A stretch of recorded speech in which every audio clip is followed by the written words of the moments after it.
Muy buenas noches, estimados alumnos.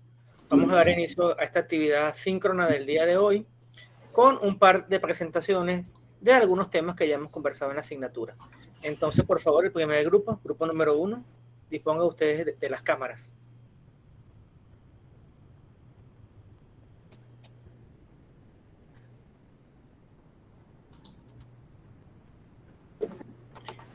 Profe, una consulta. Sí, Aquí me puede escuchar bien, es que yo tengo un bar bastante cerca y no sé si... perfectamente bien. Perfectamente bien. Ah, perfecto. Que no se Gracias. preocupe, que escuchamos bien.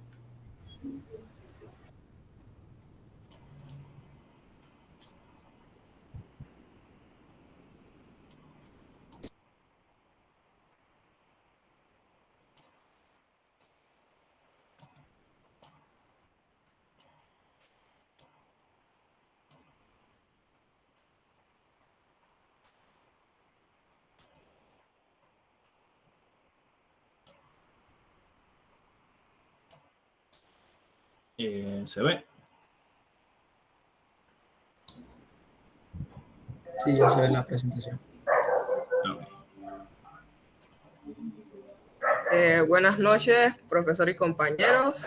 Les voy a hablar sobre la obtención de muestras de suelo.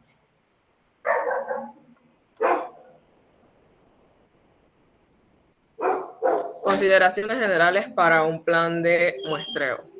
El plan de muestreo debe contener por lo menos los siguientes aspectos: información básica del suelo contaminado, comprendiendo los mapas de ubicación, construcciones realizadas en el sitio de acuerdo a la evaluación descrita en la guía de la elaboración de planes de descontaminación de suelo, resultados de los estudios previos del suelo contaminado, determinación de las áreas potencial interés, la situación de la ubicación y el número de puntos de muestreo, la profundidad y el volumen de muestras a colectar.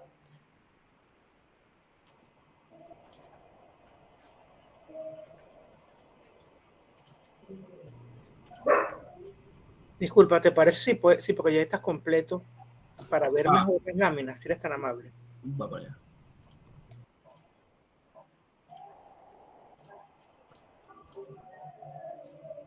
Creo que ahora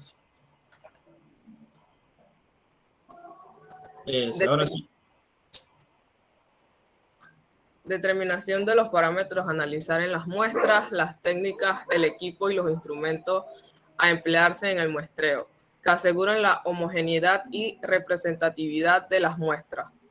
Tipo y característica de la preservación y conservación de las muestras a emplearse durante el transporte de las mismas al laboratorio. Medidas de seguridad para el manejo de muestras que determinen las condiciones óptimas de la calidad del muestreo. Medidas de seguridad ocupacional a seguir durante el muestreo, lo suficiente explicitadas para garantizar la salud y seguridad de quienes toman las muestras. El número mínimo de los puntos de muestreo según el tipo de muestreo. Tipos de muestreo. Muestreo de identificación. Tienen por objetivo investigar la existencia de contaminación de suelo a través de la obtención de muestras representativas con el fin de establecer si el suelo supera o no los estándares de calidad y o los valores de fondo de acuerdo a los establecidos.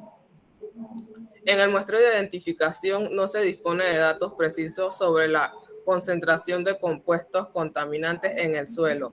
Sin embargo, para contar con un límite de confianza aceptable, es pertinente realizar un número mínimo de puntos de muestreo. Muestreo de detalle. Tiene por objetivo obtener muestras representativas de suelo para determinar el área y el volumen del suelo contaminado en las áreas de interés determinadas a través de la fase de identificación. El muestreo de detalle cuantifica y delimita las zonas de afectación del suelo y las plumas de propagación en el agua subterránea, tanto en el espacio y tiempo a partir del modelo conceptual redefinido.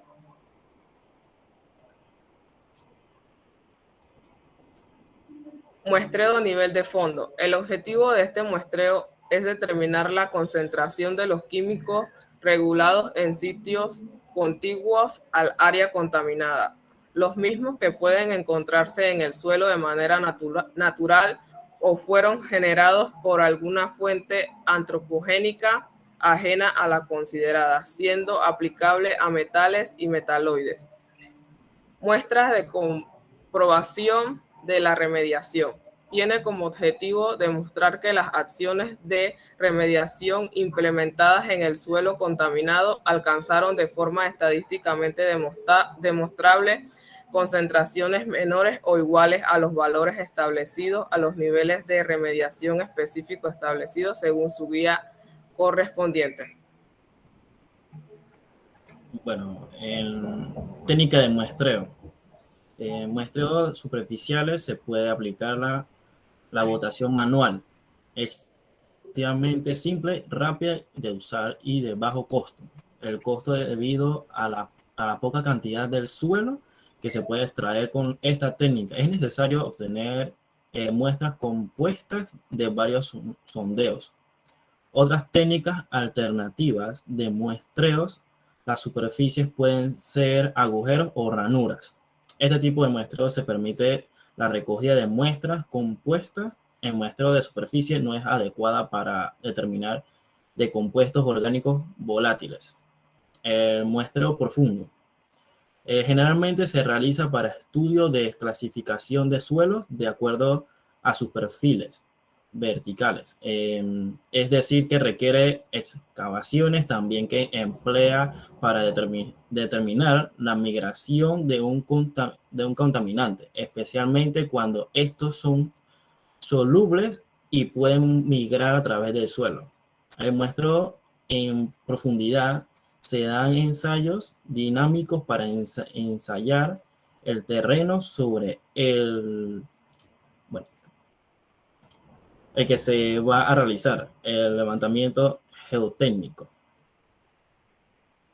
El muestreo de la fase gaseosa del suelo. El muestreo de la fase gaseosa puede utilizarse para evaluar preliminarmente la necesidad de tomar muestras de suelo en profundidades. Las muestras pueden ser aire del suelo o vapores en el suelo. Se toman para medir las concentraciones de agentes contaminantes volátiles en la fase gaseosa del suelo, por decirlo así, BTEX o hidrocarburos clorados, siendo importantes para la caracterización de estos compuestos en el suelo. También otra parte sería pues, muestreo por debajo del nivel freático. Para el muestreo por debajo del nivel freático se requiere equipo especialmente para preservar la muestra líquida o evitar que colapse. El muestreo de una sola vez es posible con una de estas muestras especiales. Para que el muestreo continuo, el orificio necesita una cubierta si la materia es líquida. También la determinación de puntos del muestreo. Se seleccionan los puntos de muestreo de allí que sea pertinente de la división de la zona en estudios en áreas de potencia e interés en función a la probabilidad de encontrar contaminación. El número de los puntos de muestreo depende también de otros factores tales como el objetivo perseguido en la investigación, tipo de data necesitada, población, distribución especial de las fuentes emisoras, factores topográficos y meteorológicos. El manejo de las muestras. La operación del muestreo incluye la extracción de la materia que forma el suelo, de modo tal que tenga en cuenta la variabilidad y el manejo del mismo, la elaboración de la muestra y por último la toma de fracción dicha muestra para realizar las determinaciones analíticas concretas. Es necesario también observar ciertas condiciones en el manejo de las muestras. Sin embargo, es pertinente cumplir con los protocolos establecidos por los laboratorios respecto a los recolecciones y conservaciones de las muestras para su análisis. Gracias por todo.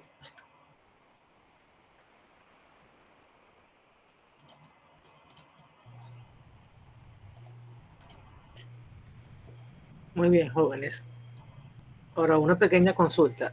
¿Y para qué queremos entonces tomar muestras del suelo? Para saber, como les digo, si el suelo de por sí es apto para poner edificios, más que todo, o carreteras. Si es así, si no es apto, se podría venir abajo un edificio o la carretera se puede venir. En mis propias palabras, con lo que entiendo. Muy bien, eso desde el punto de vista de lo que es la asignatura que estamos estudiando, lo que es la mecánica del suelo. Pero, por ejemplo, desde el punto de vista agrícola, nos interesa también tomar muestras del suelo por un aspecto que ustedes detallaron bastante bien en la presentación, ver la presencia de elementos, bien sea de contaminantes, pero esto también lo pudimos extender a los diferentes nutrientes, por ejemplo, ver las concentraciones de nitrógeno, pero, o sea, sabemos que el nitrógeno es un compuesto, el sulfato de amonio, perdón. Vemos que esos suelos que tienen esas características tienen ciertas aplicaciones a nivel agrícola. Entonces, los fertilizantes, ¿qué son? Los fertilizantes químicos son compuestos químicos que se utilizan para mejorar la productividad de las tierras de cultivo. Entonces, es importante ver ese estudio del suelo, ver qué nutrientes carece el suelo y de allí podemos decidir si utilizamos un fertilizante químico o si utilizamos productos orgánicos. Ahora con esta nueva tendencia, yo en lo personal ahora soy partidario de utilizar compuestos orgánicos y les explico por qué. Pasa es que los productos químicos a la larga también terminan degradando los suelos. Entonces ya, ¿y qué pasa? Que todos esos compuestos orgánicos, ¿a dónde van a parar los compuestos químicos que se añaden a los suelos en el proceso de siembra? ¿A dónde van a dar todos esos compuestos?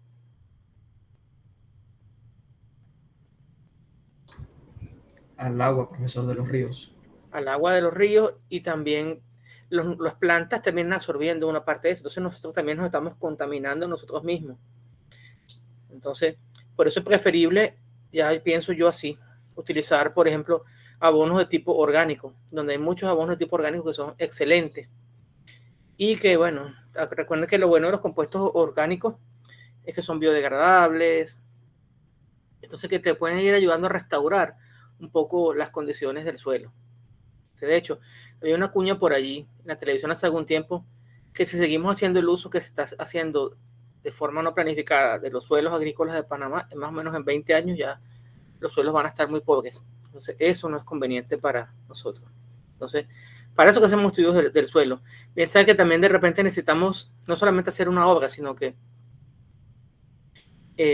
diseñar un cultivo, o de repente que si se requiere, por ejemplo, excavar una suerte de fosa para una piscicultura. Imagínense que el suelo no tenga las características adecuadas y te contamine el agua. O sea, son muchas cosas para lo cual se requieren los estudios de suelo. Sin embargo, el enfoque que le hemos dado acá es un enfoque orientado hacia lo que es la parte constructiva como tal. Muy bien, por favor me comparten su presentación al correo si son tan amables para poderla subir al Moodle. Ok, profesor. Muy bien, entonces podemos continuar con el siguiente grupo si son tan amables. Va, profesor, ya le comparto la pantalla.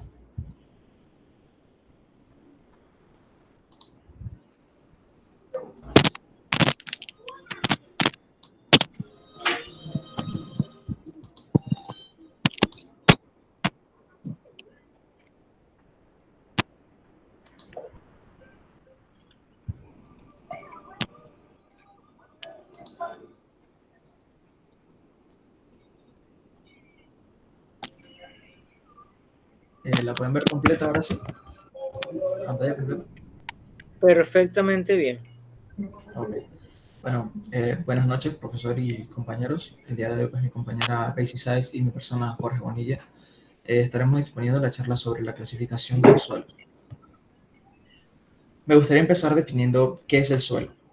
Desde el punto de vista científico, la Tierra es denominada suelo, una combinación de material mineral y orgánico, aire y agua, eh, que sustenta una gran parte de la vida tanto animal como vegetal. El suelo es la capa superficial de la corteza terrestre, de espesor variable, que recubre el planeta. Se le considera como la zona en la que interactúan las tres capas: la atmósfera, la corteza y la hidrosfera, ya que es aquí donde se juntan los tres principales componentes que constituyen estas capas, que son pues el agua, el aire y el suelo. Generalidades de las clasificaciones de los suelos. La geología, en su amplio conocimiento, entendimiento sobre la naturaleza, comportamiento de los suelos, aporta valiosos datos a la ingeniería civil, ya que reconocer el suelo, ya que sobre conocer el suelo depende si se realizará una edificación o construcción vial sobre el mismo. La necesidad de agrupar, entender y dar solución a problemas generó la clasificación de los suelos como medio para resolver dichos inconvenientes. En la ingeniería hay dos tipos de clasificación de suelos. Tenemos el AASHTO, usado principalmente en la construcción de carreteras y pues... Disculpa un segundo, Ángelo. Daisy, ¿puedes apagar tu micrófono, por favor?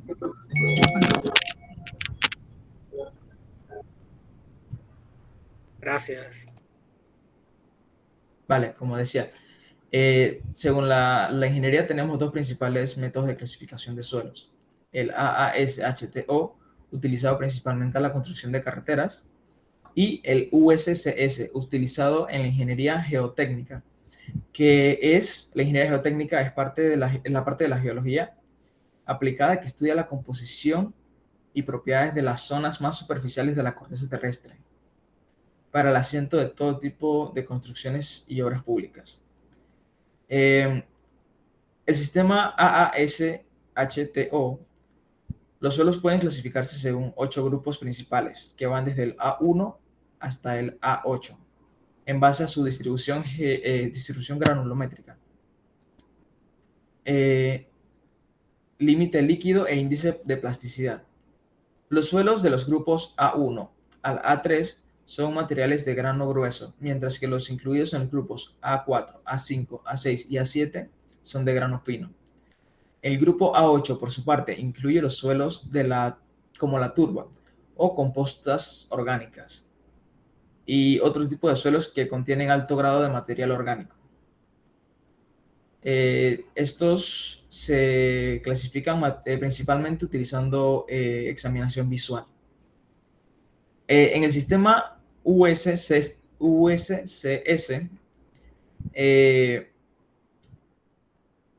fue presentado por el ingeniero Arthur Casagrande, usado para describir la textura y el tamaño de las partículas del suelo.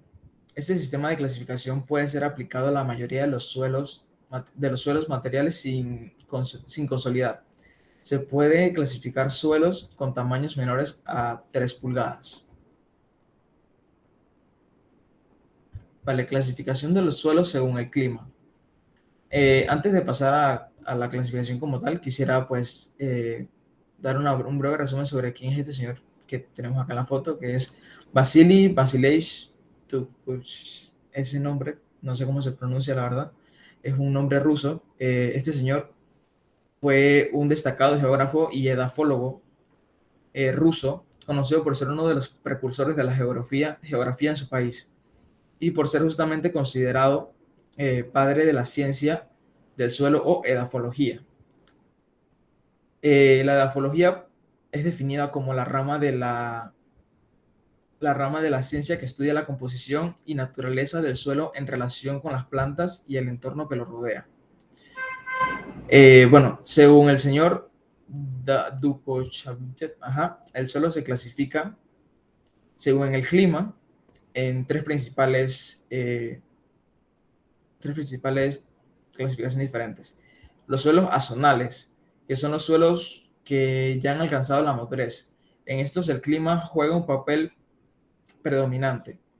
Así que en una región determinada se desarrolla un tipo único de suelo asociado con el clima del lugar. Debido a ello, en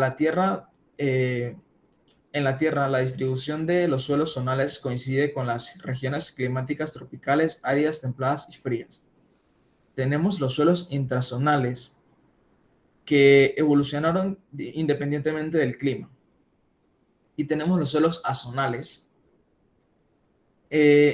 Los suelos azonales son inmaduros, constituidos bajo la influencia de la roca subyacente y formados independientemente del clima, por lo que en una determinada región es posible encontrar suelos azonales juntos. El sistema USCS, o por sus siglas en inglés, Unified Soil Classification System, es un sistema de clasificación de suelos usado en la ingeniería y la geología para describir la textura y el tamaño de las partículas de suelo. Este sistema de clasificación puede ser aplicado a la mayoría de suelos, como mencionamos antes, sin consolidar, y se representa mediante una tipología de 2 letras. Cada una de estas letras las describiré posteriormente en una tabla que mostraré aquí. Y para clasificar el suelo hay que realizar previamente una granulometría del suelo mediante tamizado u otros métodos. También se le denomina clasificación modificada de Casagrande, por el señor Arthur Casagrande, que fue su creador. Acá tenemos las tablas para nombrar a los tipos de suelos según el sistema USCS. Tenemos primero el símbolo, la primera letra, que sería pues con respecto a si es un suelo grava, si es suelo arena, limo, si es arcilla o si es orgánico. Y tenemos la segunda letra de la tipología, que pues define pobremente granulado, que significa tamaño de partícula uniforme. Tenemos la letra W, que quiere decir que es bien granulado, o sea, tamaños de partículas diversos. Y tenemos la H, que es alta plasticidad, y la L, que es baja plasticidad.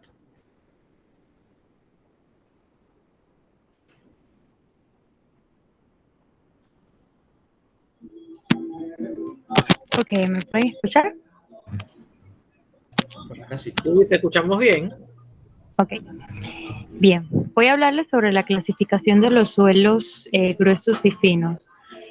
Bien, voy a empezar con los gruesos. Los gruesos se dividen en gravas y arena y se separan con el tamiz número 4, de manera que un suelo pertenece al grupo de grava si más del 50% retiene el tamiz número 4 y pertenecerá al grupo de arena de lo contrario.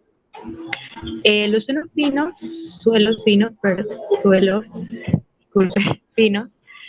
el sistema unificado considera los suelos finos divididos entre grupos. Estos son los limos inorgánicos, las arcillas inorgánicas y los limos y arcillas orgánicas. Cada uno de estos suelos se subdivide a su vez según su límite de líquido en 2 grupos cuya frontera es WL, que es igual a 50%. Si el límite de líquido del suelo es menor del 50, se añade el símbolo general de la letra L, que es Low Comprehensibility, y si es mayor de 50, se añade la letra H, que es High Comprehensibility. Ok, a continuación les voy a hablar sobre la clasificación de los suelos que tenemos aquí en Panamá. Algunos de estos suelos pueden ser, en algunas regiones de Panamá, encontramos los suelos fértiles como los del Volcán, Cerro Punta y Boquete. Existen algunos suelos no fértiles, pero con nutrientes y abonos los hacen aptos para abonar, pues como para abono, que en este caso serían en Colón, Chorrera y Santiago. Tenemos también el suelo de origen volcánico que se localiza en las tierras altas de Chiriquí, son propios para la agricultura. tenemos los suelos aluviales también que se forman del arrastre de los ríos, el suelo arcilloso, rojo, pobre para el cultivo, pero se usa como material de fabricación de bloques, ladrillos y tejas de arcilla. Tenemos el suelo calcácero o calizo, que puede ser cultivado con el uso de abonos, considerado suelo no fértil. Y tenemos también el suelo árido, lo encontramos en el distrito de Parita, provincia de Herrera. Okay. Voy a hablarles sobre el análisis granulométrico por tamizado ASTC 136. La granulometría es la distribución de los tamaños de las partículas de un agregado tal como se determina por análisis de tamices según la norma ASTM C 136. El tamaño de partículas del agregado se determina por medio de tamices de malla de alambre y de aberturas cuadradas. Este método de ensayo es usado para determinar la graduación de materiales propuestos para usarse como agregados. Los resultados son usados para determinar el cumplimiento de la distribución del tamaño de las partículas con los requerimientos específicos aplicables para proporcionar información necesaria en el control de la producción de varios productos agregados y mezclas conteniendo agregados. Y eso sería todo. Muchas gracias. Gracias a ustedes. Puedes devolver otra vez y colocarla. Creo que la penúltima lámina, antepenúltima lámina. ¿Dónde se hablan de los suelos de Panamá, por favor? Que deje de compartir. No importa, vuelve a aquí la compartir. pantalla. Ya va.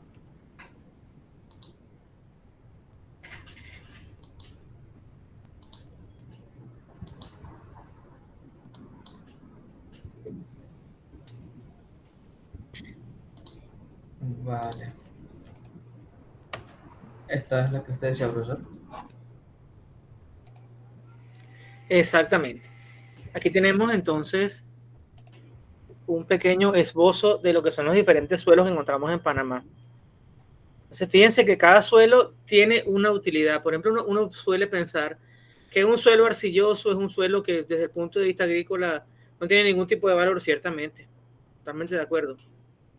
Sí, no estoy seguro ahorita, pero creo que el algodón lo cultivan en suelos arcillosos, pero no estoy seguro. Me parece que sí, pero no estoy seguro. Sin embargo, fíjense lo que ustedes comentan acá. Pobre para el cultivo, pero se usa como material para la fabricación de bloques, ladrillos y tejas de arcilla. Entonces, es un uso que es bastante interesante y por eso, por ejemplo, se analizan también, así como explicaron los compañeros del equipo anterior, se analizan esas muestras para ver las características de ese suelo arcilloso y para saber si es factible utilizarlo para construir bloques, ladrillos y tejas. Entonces, bastante interesante, y de ahí analizamos lo que es el límite plástico, el límite líquido y todo ese tipo de ensayos que se hacen. El suelo calcáreo o calizo puede ser cultivado con el uso de abonos considerando suelo no fértil. Por eso justamente hacemos estos análisis de suelos para saber, conociendo la composición química del suelo, saber qué nutrientes debemos incorporarle al suelo para poder obtener ciertos cultivos. O sea, la ciencia ha avanzado muchísimo en ese sentido. Suelos aluviales que se forman del arrastre de los ríos. Por ejemplo, en esos suelos de aluvión a veces nos conseguimos oro, lo que llaman el oro de aluvión, que es el oro fino. Bueno, aquí mi amigo que es chiricano, fíjate lo que dice acá: suelo de origen volcánico, se localiza en las tierras altas de Chiriquí y son propias para la agricultura. El otro día, hace algún tiempo, yo estaba analizando el comportamiento de la agricultura en Panamá. No me acuerdo con qué objeto lo estaba haciendo, pero resulta que Chiriquí domina en casi todos los rubros agrícolas de Panamá. Por eso es que cuando hubo el deslave, creo que hace 2 años hubo un deslave en las tierras altas, pues tuvimos cierta escasez de hortalizas, legumbres y frutas. Porque justamente ese tipo de tierras, las tierras altas, como las que están en Chiriquí, concretamente en Volcán, Cerro Punta y Boquete, son muy buenas para la agricultura. Lamentablemente son propensas a deslaves y bueno, pasó lo que pasó. Pero también comentan acá, muy interesante, que en Colón, Chorrera y Santiago también se pueden dar ciertos cultivos. Y fíjense una cosa: los grandes cultivos de piña de Panamá, ¿dónde se iniciaron? Se iniciaron en todo lo que es la provincia de Panamá Oeste. Se iniciaron, por ejemplo, en la zona de La Arenosa. Ahí hay grandes cultivos de piña y grandes empresas de cultivo de piña. ¿Por qué? Porque determinaron que esos suelos son aptos para ese cultivo específicamente.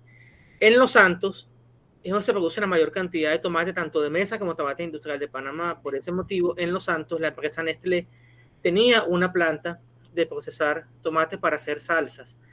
Realmente esa planta no existe y la opera otra, o sea, ya Nestlé cerró esa planta y la opera otra empresa. Pero Nestlé mantiene entonces sus operaciones en Natá, para lo que es el empaque de salsas. En Colón, no recuerdo ahorita exactamente qué cultivos se realizan hacia la zona de Colón. No me acuerdo, se las debo. Pero sí sé que hacia la zona de Darién y hacia la zona de Panamá Oeste se cultivan verduras en general, y en Darién también es importante el arroz. Sin embargo, Chiriquí sigue dominando el cultivo de arroz también. Aquí hablan de Santiago, y en Santiago y en lo que es la zona de agua dulce es muy importante el cultivo de caña de azúcar. De hecho, Coclé domina en el rubro de lo que es la caña de azúcar. Ahí tenemos importantes centrales azucareras como es la central de, bueno, el ingenio Ofelina, que es de la empresa Calesa. Tenemos también azucarera nacional con el ingenio Santa Rosa. En Santiago tenemos otro ingenio que se llama Central Azucarero La Victoria. Y en Chiriquí tenemos Alange, si no me equivoco, están Alange y está Parita. Y también está la empresa de producción de ron. No me acuerdo si es Cartavieja, que se llama esa empresa que está allá en Chiriquí, que producen ron. Y también tenemos, también que se me había olvidado mencionar, en ese pueblo, empecé una empresa dedicada a producir ron, que es de la empresa Varela Hermano. Y bueno, acá no mencionan los suelos pedregosos. Creo que como el Istmo es una región que no es tan geológicamente, no es tan vieja, no podemos tener formaciones de rocas ígneas como si existen en otros países. Pero bueno, esa sí no me la sé. Yo creo que acá en Panamá no tenemos rocas ígneas, por tanto no hay granito en Panamá, y por eso el granito que utilizamos en los sobres de cocina es tan costoso. Hay otros países donde existen rocas ígneas y granito es extremadamente barato. Es muy usado en los sobres de las cocinas y es bastante económico. Bueno, muy bien, muchas gracias por la participación. Entonces, como les comenté, el viernes de 7 a 11 va a estar disponible el examen por Moodle. Varios aspectos que deben considerar. Recuerden ustedes que estas láminas contienen mucha información que ha sido condensada y resumida por los diferentes grupos, pero hay muchos conceptos que se mencionan allí que también deben conocer, y algunos de los cuales yo hice referencia en las clases prácticas que di con los ejercicios y en las lecturas que están. Por ejemplo, hablamos de todas las propiedades físicas de los suelos, hablamos de la densidad o del peso específico, hablamos de lo que es la relación de vacíos. Todas esas propiedades es importante que las dominen para el examen. También conversamos de lo que es el límite líquido y el límite plástico. Mencionaron ustedes aquí al señor Arthur Casagrande, que hizo un gran aporte a lo que es la teoría de mecánica de suelos. Dos grandes aportes. Uno es la clasificación de los suelos que ustedes explicaron, y lo otro fue ¿cómo se llama?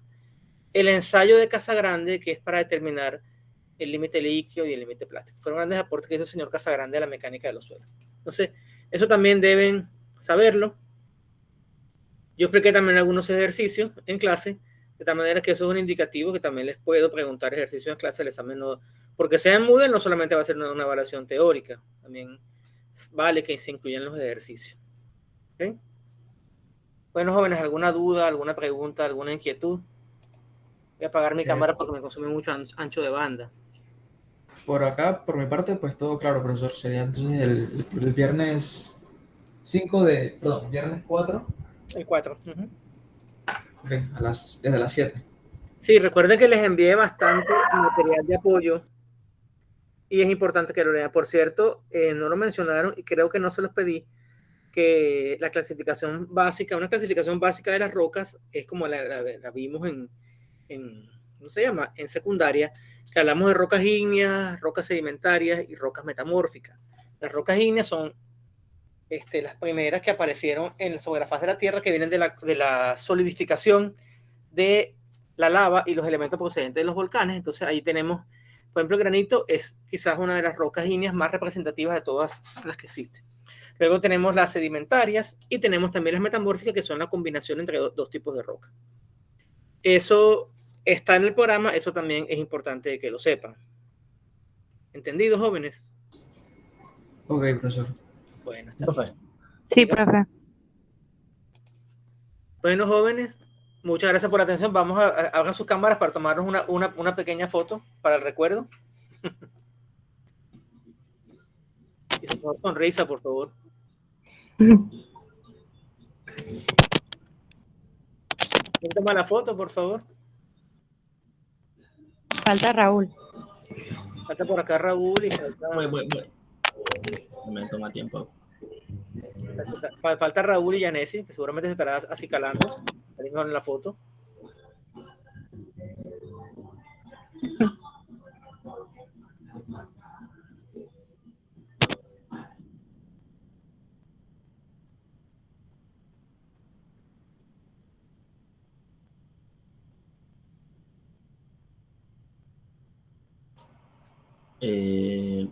Me cancela, enciendo mi cámara, pero me cancela de nuevo.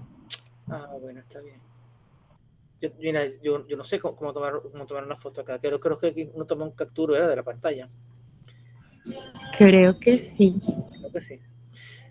Bueno, Ángelo apagó la cámara, Raúl apagó la cámara y Yanesi apagó la cámara también. Por favor, enciendan nuevamente sus cámaras si es posible. Yo veo a Jorge y a Yanesi encendidos. Ah, eso es lo que digo, ya Jorge, sí. Déjenme, es que tengo que poner aquí, hay una opción que me permite verlos a todos, pero estará... que verlo en forma de mosaico. Ahora sí. Falta solamente Raúl Castillo. No está acá con la cámara encendida.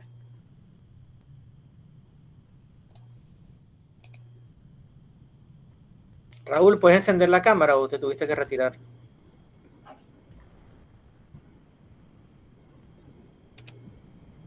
No, es que no me permite, o sea, activo la cámara, pero ¿cómo le digo? Me la cierran una vez. Bueno, listo. Ya yo la tomé, así que ni modo. En otra ocasión tomaremos otra foto. Bueno, jóvenes. Queda por fuera. Muchas gracias. Que tengan ustedes una feliz noche. Y bueno, descansen, pues. Hasta luego. Hasta luego, Ok. profesor. Igualmente, profe. Igual, profe.